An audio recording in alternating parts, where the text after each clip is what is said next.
Comment tout perdre en crypto? Et hop, le Bitcoin grimpe un peu et c'est la folie. Tout le monde cherche à gagner de l'argent sur la crypto qui va rendre tout le monde riche. Le Telegram Objectif Lune fourmille de gens qui demandent si c'est le bon moment d'acheter de la crypto. Alors je ne sais pas quand est-ce que tu vas regarder cette vidéo, mais je peux t'assurer qu'en cliquant sur la miniature, tu as fait le bon choix. Au passage, merci à Clément qui fait un travail extraordinaire sur les miniatures et qui m'accompagne depuis plus d'1 an maintenant.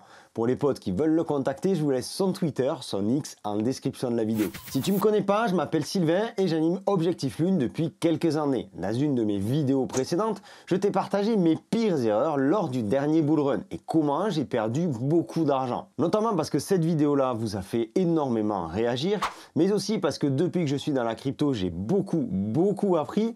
Également parce que j'ai aidé énormément de gens en crypto, que ce soit sur le Telegram Objectif Lune ou sur le Telegram privé de la boussole crypto. Je vais te partager dans cette vidéo les 10 pires choses qui peuvent t'arriver et te faire perdre tout ton argent. Je peux t'assurer que des bêtises, des conneries, tout le monde en fait. Que tu sois débutant ou confirmé, que tu sois prudent, que tu sois limite parano, à un moment tu fais une erreur ou tu te fais hacker. Sauf qu'en crypto, il n'y a pas de retour en arrière possible. Dans cette vidéo, je vais te partager une sorte de top 10 des pires choses qui peuvent te faire perdre de l'argent en crypto. Et surtout, mes conseils pour éviter ces problèmes-là, parce que oui, le but, c'est tout de même d'éviter d'être confronté à ce genre de problème. Pour cette vidéo, je te remercie d'accueillir cryptonews.com. Cryptonews.com qui soutient la chaîne Objectif Lune depuis maintenant pas mal de temps et qui est présent sur le marché, sur l'univers crypto-monnaie depuis plus de 8 ans aujourd'hui. Sur Crypto News, tu trouveras des informations généralistes sur la crypto, tu trouveras des calls crypto avec des idées d'achat de crypto, des tendances du marché, des informations de toutes sortes, qu'elles soient généralistes ou beaucoup plus précises. Tu trouveras également, comme tu le vois ici à propos de Jérôme Powell, des informations sur l'impact de la macroéconomie sur les crypto-monnaies. Tu as tout ce qu'il faut en matière d'actualité sur le Bitcoin, sur l'Ethereum, des articles exclusifs, des vidéos tutoriels, des guides, l'évaluation des exchanges. Bref, cryptonews.com, c'est un site à avoir absolument dans ses favoris et à consulter très régulièrement. Et si en plus tu veux soutenir mon travail, alors clique sur le lien de Crypto News que je te laisse en description. Je crois que la pire des choses avec du recul aujourd'hui, parce que c'est peut-être pour moi devenu la plus évidente, c'est d'avoir ces cryptos ou encore de trader sur un exchange exotique. Et quand je dis exotique, c'est pour rester poli et pour pas dire un exchange de merde. Ici, on travaille essentiellement avec BitGet et un petit peu aussi avec Gate.io, histoire d'avoir un panel de tokens absolument complet. De ton côté, la première chose que tu vas faire, c'est de vérifier si ton exchange est conforme. Tu pourrais pousser les recherches, mais regarde, je vais te montrer un truc très simple. Tu vas sur CoinMarketCap, tu te rends ici dans la section Exchange, et là tu as la liste de tous les exchanges présents sur la planète crypto. Tu prends cette liste et tu regardes à peu près où se situe ton exchange. Très sincèrement, si c'est dans les 20 premiers, c'est déjà qualitatif, mais tu vois, il y a ce petit logo ici qui devrait t'interpeller. Quand tu lis sur ce logo, tu vois que Reserve Data Unavailable, ça veut dire que les réserves, les fonds de réserve de l'exchange n'ont pas pu être vérifiés. Donc pour moi, c'est un red flag. C'est un exchange sur lequel je ne laisserai absolument aucun fonds. Ce qui ne veut pas dire qu'il ne faut pas l'utiliser, parce que tu peux tout à fait trouver certaines cryptos uniquement sur cet exchange-là. Donc tu poses uniquement l'argent que tu as besoin pour investir dans la crypto qui t'intéresse et après, tu t'en vas, tu repars sur un exchange beaucoup plus sérieux. Donc comme je te le disais, mes conseils à ce niveau-là, d'utiliser un exchange parmi les 20 premiers dont les actifs sont vérifiés, voire même encore mieux, utilise 2 voire 3 exchanges, histoire de ne pas avoir tous tes œufs dans le même panier. Maintenant, quand ton exchange est safe, que tu as confiance en lui, il t'appartient de le sécuriser. La plupart du temps, il t'est demandé d'utiliser la double authentification. Tu gagnes de l'argent en crypto, t'en parles à tes potes, tu commences à mettre tes vacances sur Insta ou sur TikTok, et de l'autre côté, les pirates voient ton changement de vie. Ils récupèrent tes coordonnées sur le dark web, pénètrent ton téléphone pendant que tu dors, vident tes comptes, et quand tu te réveilles, tu n'as absolument plus rien. Déjà, la première chose que je te dirais, c'est de ne pas utiliser l'authentification par SMS, ou alors pas toute seule. Plus tu mets 2 couches, plus c'est pénible, certes, mais plus tu as de sécurité. Donc tu peux additionner mot de passe de wallet, plus authentification SMS si tu le souhaites, plus Google Authentification, plus authentification par mail. Bref, à chaque fois, tu prends soin de bien sectoriser et s'il te plaît, quand tu sauvegardes ta clé Google Authentification, tu n'en fais pas une photo. Parce que je sais comment ça se passe. Tu feras ça plus tard, t'as pas assez d'argent aujourd'hui pour que ce soit vraiment risqué. Et puis finalement, tu mets ça de côté, tu oublies et ce sont les hackers qui viennent te le rappeler quand il est trop tard. Je te donne un conseil supplémentaire sur la plupart des exchanges. Alors je sais pas pour tous, en ce qui concerne BitGet, tu peux ajouter une liste blanche d'adresses crypto sur lesquelles tu peux transférer tes cryptos. Ça ajoute également une couche supplémentaire. Donc vérifie les paramètres de ton exchange. Not your key, not your token. Pas de clé, pas de crypto. Là tu télécharges MetaMask, BitGet Wallet ou SafePal et tu commences à te lancer dans la crypto façon DeFi. Lors de l'installation de ces applications, on te demande une phrase, une suite de 12 ou 24 mots aléatoires.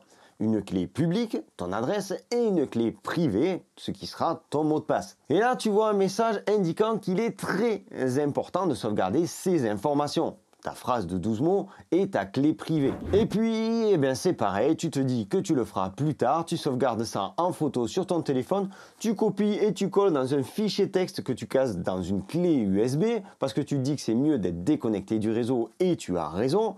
Tu poses cette clé USB dans le petit panier sur le meuble d'entrée et quand ta chère épouse ou ton compagnon va faire le ménage, cette clé USB finit à la poubelle et tu n'as plus que tes yeux pour pleurer. Ce qu'on te dit souvent, c'est de mettre cette fameuse phrase sur une feuille de papier et que tu la laisses par exemple chez tes parents. Et finalement, pourquoi chez tes parents? Ils vivent dans un bunker peut-être? Alors si toi tu peux te faire cambrioler, peut-être que eux aussi. Et encore, j'ai envie de te dire que des années plus tard, ton téléphone tombe en panne, tu cours en acheter un nouveau, tu réinstalles les applications et tu réalises que tu n'as plus les informations pour accéder à tes wallets. À ce moment-là, ton argent est perdu et tu n'as pas de service client à appeler. Je vais faire une pause à cet instant-là. Parce que quand vous venez me voir sur le Telegram Objectif Lune complètement désemparé, me disant que vous avez contacté le support de MetaMask et qu'ils vont vous aider, c'est un scam. MetaMask ne peut rien pour vous. Vous êtes à 99,99% en contact avec quelqu'un qui se fait passer pour MetaMask et qui va donc encore plus vous voler. Concernant toujours ta clé privée, tu peux aussi te la faire voler. Tu as retenu la leçon.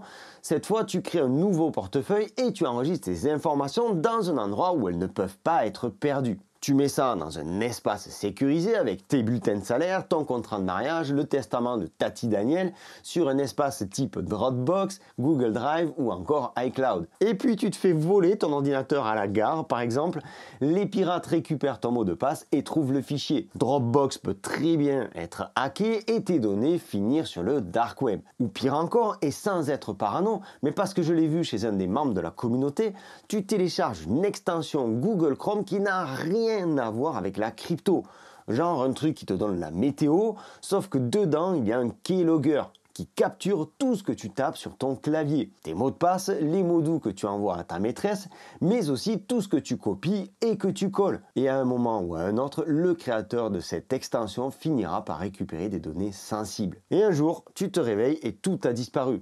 Parce que oui, le hacker va souvent attendre avant de passer à l'action. Ça, je vais y revenir un petit peu plus tard quand je vais aussi te parler des airdrops. Alors un conseil de pro, enregistre tes clés privées et tes codes de récupération dans des endroits secrets, sur des appareils hors ligne et protégés par mot de passe, un vieux téléphone qui n'a plus accès à Internet par exemple, dont tu es sûr de son fonctionnement et que tu as reset 2 ou 3 fois au minimum. Assure-toi également d'avoir une copie de tous ces accès à au moins 2 endroits différents afin de ne pas perdre ton argent si quelque chose arrive à l'une de ces fameuses copies. Si tu écris sur un papier, sois irrationnellement prudent et teste la récupération de ton compte à partir de cette feuille de papier afin de t'assurer que tu n'as pas fait de faute de frappe ou d'inversion de mots. Et si comme moi tu écris comme un chat, je t'assure que ça vaut vraiment le coup que tu vérifies l'accès à ton wallet. Ne copie et ne colle jamais ta clé privée dans son intégralité et enfin ne finis pas comme James Howell qui cherche ses bitcoins depuis 2013 dans une décharge du fin fond du pays de Galles. Tout ça parce que sa petite amie a jeté par erreur son disque dur contenant ses 8000 bitcoins. Bon, maintenant que tout semble sécurisé, tu souhaites envoyer de la crypto depuis ton exchange que tu as soigneusement choisi vers un wallet, le tien ou celui de quelqu'un d'autre, peu importe. Tu trouves donc l'adresse, tu la copies, tu la colles, tu valides, tu passes les vérifications et puis tu attends et rien ne se passe.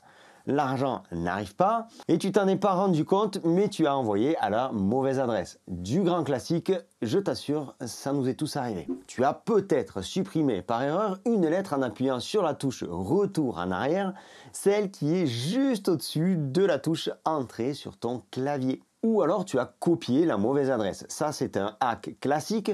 Tu fais d'abord une transaction, les hackers viennent mettre la même transaction ou très ressemblante avec un faux token, mais surtout une fausse adresse très ressemblante à la tienne. Tu copies, tu colles, tu vérifies le début de l'adresse et la fin de l'adresse et erreur, tu viens d'envoyer chez le hacker. Parce que oui, parfois dans ton historique, tu peux te retrouver avec des adresses très ressemblantes qui sont envoyées par les hackers. Alors sois extrêmement prudent quand tu copies et que tu colles ton adresse. Un petit peu moins grave, ça t'est peut-être déjà arrivé. Tu as envoyé à la bonne adresse, mais pas sur le bon réseau. Tu voulais envoyer par exemple sur Ethereum et finalement c'est parti sur la Binance Smart Chain. Pas de panique, ce sont les mêmes adresses. Tu changes simplement de réseau sur MetaMask. Et voilà, tu retrouves ton argent, plus de peur que de mal. Le conseil très basique mais tellement évident qu'on n'y pense pas, si jamais tu n'es pas certain à 1000%, tu fais un test avec $1 avant d'envoyer la totalité des fonds. Si c'est validé, si tu reçois ton argent, tu reprends exactement le même process et tu fais ta transaction. Maintenant, tu investis $10 dans un même coin et tu sors avec 500 ou $1000. C'est génial. Et puis forcément, ce qui te vient à l'esprit, c'est que si tu avais misé $10 000, tu serais alors millionnaire. Après tout, ton pote à moitié idiot vient de prendre 50K en misant sur PP. Alors, pourquoi pas toi? Tu mets donc toutes tes économies dans le dernier meme coin en vogue sur Twitter. Et là, c'est la catastrophe. Alors conseil très simple, les meme coins, les shitcoins, je te le répète assez souvent sur cette chaîne, c'est la roulette russe. Pars du principe que c'est comme quand tu vas au casino. Ok pour ça, tu continues d'apprendre, tu deviens plus sage et tu te lances dans le trading. Tu mets en place donc une nouvelle stratégie, tu te dis qu'avec $100, si tu fais 10% par jour grâce au trading, tu seras rapidement millionnaire. Les cryptos montent, les cryptos descendent, après tout c'est relativement facile, il suffit d'acheter en bas pour revendre en haut. Tu ouvres donc BitGet, tu fais ton dépôt, tu regardes quelques vidéos YouTube et tu te lances. Mais tu oublies un principe de base, l'offre et la demande. Tu veux acheter en bas comme tout le monde et vendre en haut comme tout le monde. Sauf que toi, tu débarques, tu n'as pas les bons indicateurs, tu manques d'expérience et sans le savoir, tu te rends compte que tu es sur un token complètement exotique qui n'a absolument aucun volume. Mes conseils si tu veux te lancer dans le trading crypto, et je te prépare sur cette chaîne toute une série de vidéos sur le trading crypto, alors abonne-toi, c'est par ici. Tu trouveras également un guide au sujet du trading crypto spécial débutant en téléchargement gratuit. Là aussi, je te laisse le lien en description de cette vidéo. Manage ton capital, accepte de perdre en trading, cela fait partie de l'apprentissage. Mais surtout, prends le temps. En trading, il faut énormément de temps pour apprendre et devenir rentable. Bon, admettons que tu aies choisi le bon exchange. Tu as sécurisé tout ça et tu gagnes de l'argent en crypto. Pourquoi pas grâce au trading parce que tu as pris le temps d'apprendre. Tu vas dire, mais c'est quoi cette vidéo? C'est un vrai parcours du combattant que de se lancer dans la crypto. En vrai, c'est pas si compliqué que ça. Mais je vais pas te dire qu'en 15 jours, tu vas pouvoir partir vivre en Thaïlande parce que tu as fait un x100 en 5 minutes sur un token à la con. Ça n'existe que dans les contes de fées. Une fois dedans, tu verras que c'est quand même moins dramatique que ce que je te décris ici. Mais continuons. Donc tu es rentable et là, il va falloir passer par la case impôts. Si tu échanges de la crypto contre autre chose que de la crypto, des biens ou des services, tu es soumis à l'impôt. Ne pas déclarer tes comptes crypto et ne pas déclarer tes plus-values éventuelles pourrait te coûter très cher. Chaque année, je te fais une série de vidéos sur la fiscalité. C'est un point à ne surtout pas négliger, surtout si tu as tout dépensé entre-temps. Parce qu'ils vont venir te chercher. Ne crois pas qu'ils ne peuvent pas te retrouver. La crypto repose sur la blockchain. C'est comme un immense livre de compte ouvert auquel tout le monde a accès. Dis-toi que les impôts voient tout, absolument tout. Alors prévois un budget si jamais tu as fait des plus-values et que tu as dépensé de la crypto. Tu cherches désormais de nouvelles sources de revenus en crypto et c'est tout naturellement que tu te lances dans les airdrops. Le dernier chien ou le dernier hamster à la mode, tu connectes ton wallet, tu claims tes NFT, tu passes du temps dessus, le projet petit à petit sombre dans l'oubli et un jour tu viens voir tonton Sylvain parce que tu n'as plus rien sur ton wallet. Et là tu te souviens que cet airdrop que tu as farmé il y a maintenant 1 an, c'est un mec qui l'a partagé sur son Facebook. un pote à toi en lequel tu avais pleinement confiance, mais qui n'y connaît absolument rien en crypto et qui pensait faire fortune avec cet airdrop. Et toi, tu as donc connecté ton wallet et la suite, tu la connais. Dans ces cas-là, les hackers sont extrêmement patients et je peux t'assurer qu'on est venu me voir quelques fois à propos de faux airdrops qui ont vidé des wallets à T plus 6 mois ou 1 an. Alors de ton côté, pense à déconnecter tes wallets, à rompre les contrats qui te lient avec les différents sites et à utiliser un nouveau wallet pour chaque nouvel airdrop. Et oui, l'appât du gain en crypto, l'argent facile fait souvent perdre pied. Avant de te partager les 2 derniers points, dont l'ultime qui est certes un peu trash, mais il faut bien l'évoquer, je me permets de te racketter un pouce bleu sur cette vidéo, c'est par ici. Si tu es encore là, c'est que tu apprécies mon contenu, alors fais-le savoir. Laisse également un commentaire sous cette vidéo. Tu as peut-être vécu ce genre de situation ou alors j'espère en tout cas que grâce à cette vidéo, tu n'auras pas à les vivre. Pense également à t'abonner et à rejoindre le canal Telegram Objectif Lune. Tu finis par découvrir les joies du staking décentralisé. En verrouillant tes tokens, tu participes à la sécurisation du réseau et on te promet d'encaisser 20, 30 voire 40% par an. Ton vieux cousin que tu n'as pas vu depuis 10 ans vient te partager la solution ultime. Tu encaisses plus que ce que te coûte ton crédit maison. Et tout ça en total passif. Et comme c'est de la crypto, que tu sais qu'on peut faire beaucoup d'argent, eh bien tu te dis que c'est possible. Alors tu fonces, tu investis, voire même mieux, si tu partages autour de toi, tu prendras des commissions de parrainage. Alors je ne dis pas que tout ce qui se développe par un système d'affiliation sans la poudre, simplement soit extrêmement prudent.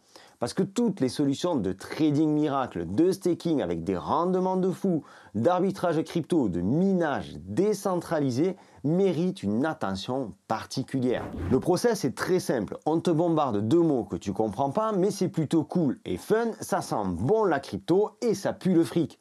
Mais ça pue surtout l'arnaque et tu pourrais te retrouver une main devant et une main derrière.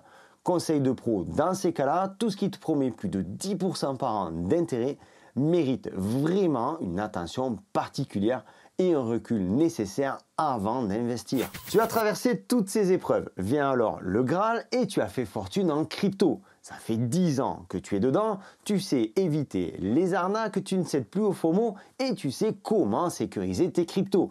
Tu as gagné des millions qui sont en sécurité. Personne d'autre que toi ne peut accéder à tes wallets. Et comme tu vis la meilleure de tes vies, tu es sur une route de Koh Samui au guidon de ton scooter et un bus vient te percuter. Alors que tu es tendu au sol, tu réalises que personne ne peut trouver tes clés. Ni tes parents, ni ton mari, ta femme, ni ton frère ou ta sœur, pas même ta maîtresse. J'ai longtemps réfléchi à cette question et après m'être creusé la tête des dizaines de fois, je ne vois qu'une seule solution. Une partie des informations chez ton notaire et surtout pas tes clés privées ou du moins pas l'intégralité et une autre partie dans un coffre dans une banque. Ça peut être par exemple ta ledger à la banque et le code PIN chez ton notaire ou la moitié de ta fracide chez ton notaire et l'autre moitié à la banque, voire même dans 2 banques différentes. Ces 10 mésaventures, je les ai toutes vues passer de près ou de loin, y compris la dernière qui a mis la maman d'un ami dans un sacré pétrin il y a tout juste 1 an. Ces 10 points, ces 10 histoires, c'est vraiment le genre de choses que j'aurais aimé qu'on me partage à mes débuts en crypto. Alors j'espère que cette vidéo t'aura plu. Je t'invite une dernière fois à la liker, abonne-toi si ce n'est pas encore le cas. C'était Sylvain pour Objectif Lune, je te donne rendez-vous dans une prochaine vidéo. D'ici là, prends soin de toi et de tes cryptos. Je te dis à bientôt. Ciao!